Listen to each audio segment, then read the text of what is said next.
हरे कृष्णा, धन्यवाद, प्रणाम।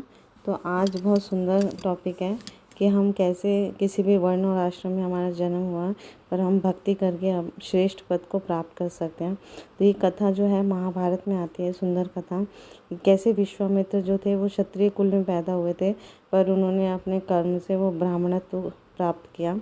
और क्योंकि वो राजा थे तो एक बार वो वन में जा रहे थे, विचर रहे थे, तो वशिष्ठ मुनि का आश्रम दिखा। वशिष्ठ मुनि जो थे वो ब्रह्म ऋषि थे, बहुत ही शक्तिशाली तेजस्वी ऋषि थे, और उनके पास एक सुंदर कामधेनु गाय थी। और उस गाय से वो इच्छा, जितनी भी इच्छा है वो कुछ भी प्राप्त कर सकते थे। तो एक बार विश्वामित्र अपने बहुत सारे सैनिकों के साथ वन में विचरण करते हैं, तो उनकी कुटिया में पहुंचते हैं। और क्योंकि उनके साथ बहुत सारे सैनिक थे, तो वशिष्ठ मुनि को कहते हैं कि हम आज यहीं रुकेंगे, है ना। तो वशिष्ठ मुनि कहते हैं आप चिंता मत कीजिए राजन, आपका सारा सुरक्षा और देखभाल और व्यवस्था, खाने पीने की, रहने की व्यवस्था मैं करूँगा। तो वशिष्ठ मुनि अपने तेज से, है ना, क्योंकि उनके पास कामधेनु गाय थी, तो वो जितना मर्जी कामधेनु गाय से रहने का, खाने का जो मन करे वो मांग सकते थे, और देती थी वो कामधेनु गाय। तो इस तरह से उन्होंने विश्वामित्र की बहुत ऐश्वर्य से सेवा की, उन्हें खाना प्रसादम खिलाया और रहने की व्यवस्था की, जो उनके महलों से भी कई गुना ज़्यादा अच्छे थे। तो इससे विश्वामित्र बहुत इम्प्रेस हुए, इतने इम्प्रेस हुए। तो उन्होंने नेक्स्ट डे जब इतना सुंदर व्यवस्था देखा, तो वशिष्ठ मुनि से कारण जानना चाहते। वशिष्ठ मुनि क्योंकि ब्रह्म ऋषि थे, सत्यवादी थे, तो उन्होंने दिखाया कामधेनु गाय को। तो विश्वामित्र उनसे वो गाय मांगने लगे, पर वशिष्ठ मुनि ने वो गाय नहीं दी। तो विश्वामित्र को बहुत क्रोध आया और वो गाय छीन के ले जाने लगे। तो वशिष्ठ मुनि ने गाय को आज्ञा दी, और गाय ने अपनी रक्षा के लिए बहुत सारे सैनिक अस्त्र पैदा किए और उसको पराजित कर दिया विश्वामित्र को। तो विश्वामित्र लौट गए। बाद में विश्वामित्र ने सोचा कि ये एक ब्राह्मण है और मैं एक क्षत्रिय राजा हूँ, फिर भी ये मुझसे ज़्यादा शक्तिशाली है। कि क्या कारण है कि इसके अंदर, विशिष्ट मुनि के अंदर इतना शक्ति है और इतना सामर्थ्य है जो मेरे अंदर नहीं है।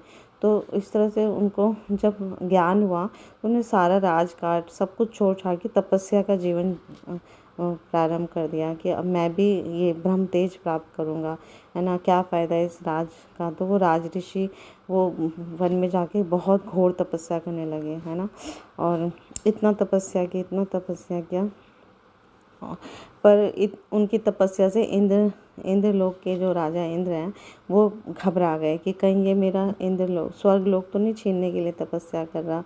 क्योंकि इंद्र को ये भय हमेशा रहता है कि कोई अपने तप से मेरा पद छीन ना ले। तो वो मेनका अप्सरा को भेजते हैं कि इनका तपस्या भंग करो। क्योंकि अभी विश्वामित्र पक्के नहीं बने थे ब्रह्म ऋषि, या अभी उन्होंने अच्छे से इंद्रिय का संयम नहीं किया था।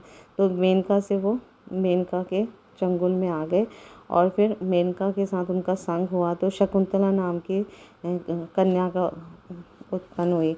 तो शकुंतला को और मेनका वापस चली गई उनका भंग करके तपस्या, क्योंकि इस तपस्या भंग हो गया, उनका योजना सफल हो गई, है ना। तो फिर शकुंतला को विश्वामित्र ने वहीं त्याग दिया, वन में त्याग के वहीं छोड़ के दोबारा चले गए इससे भी ज़्यादा कठोर तपस्या करने। जब वन में वो कठोर तपस्या कर रहे थे, तो कई हजारों वर्षों तक उन्होंने तपस्या की। और ये बहुत विस्तारपूर्वक महाभारत में भी मिलता है ये कथा। तो विश्वामित्र का जब बहुत कई हजारों वर्षों की तपस्या पूर्ण हुई, तो उन्हें लगा कि अब मैं ब्राह्मणत्व को प्राप्त हो गया हूँ, या ब्रह्म ऋषि बन गया हूँ।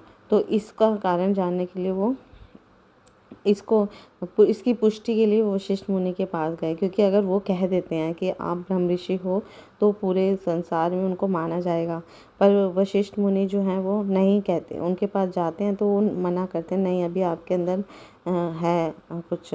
तो क्योंकि अभी उन्होंने काम, क्रोध, लोभ, मोह, मद, मात्सर्य, इस पे अभी सब पे पूरी तरह से काबू नहीं किया था। तो इससे उनका बहुत ये विस्तार से कथा मिलती है। फिर कैसे उन्होंने वशिष्ठ मुनि के पुत्रों को भी मार डाला, है ना, क्रोधित होकर। तो फिर भी वशिष्ठ मुनि जो है उन पर वशिष्ठ मुनि को विश्वामित्र पे क्रोध नहीं आया, जबकि इतना नुकसान हुआ था वशिष्ठ मुनि का, क्योंकि वो ब्रह्म ऋषि थे तो उन्होंने अपने सारे इंद्रियों को संयम कर रखा था। तो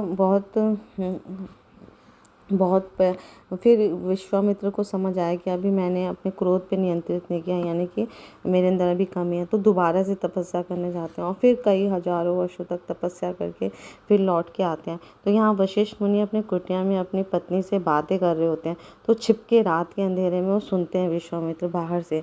तो वशिष्ठ मुनि की पत्नी उनसे बोलती है कि हे स्वामी, आप विश्वामित्र की इतनी कठोर तपस्या से क्यों नहीं इम्प्रेस होके आप उनको बोल क्यों नहीं देते हैं, क्योंकि ये वो ब्रह्म ऋषि बन गए हैं। तो वशिष्ठ मुनि कहते हैं कि मैं चाहता हूँ कि उनका सारा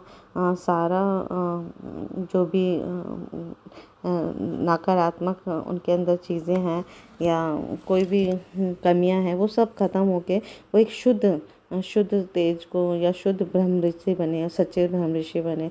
इसी कारण थोड़ा विलम्ब हो रहा है, पर अब मैंने देखा है कि अब उनके अंदर कोई कमी नहीं है ना। तो उनकी पत्नी पूछती है क्या आप उनसे रुष्ट हैं कि उन्होंने आपका इतना नुकसान किया या आपको इतनी हानि क्षति पहुंचाई, हमारे पुत्रों का भी वध किया। तो वशिष्ठ मुनि बहुत प्रेम से समझाते हैं अपनी पत्नी को कि ये तो सबका भाग्य होता है, लेकिन मैं उनसे रुष्ट नहीं हूँ, और क्योंकि हमें अपने इंद्रियों पे संयम रखना चाहिए। कितनी भी विपरीत परिस्थिति आती है तब भी हमें क्रोध पे संयम रखना चाहिए।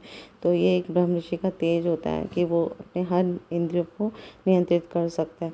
तो ये बातें सुन के विश्वामित्र जो है वो रो पड़ते हैं वहाँ, क्योंकि सुन रहे होते हैं कि मैंने इतना अनिष्ट किया है ना ब्रह्म ऋषि वशिष्ठ के प्रति, फिर भी इनको मेरे प्रति कोई क्रोध नहीं है बल्कि सहानुभूति है। तो रो पड़ते हैं, वहीं बिलख पड़ते हैं और पूछते हैं कि मुझे क्षमा करो, क्षमा मांगते हैं। तो तब वहाँ पे वशिष्ठ मुनि ये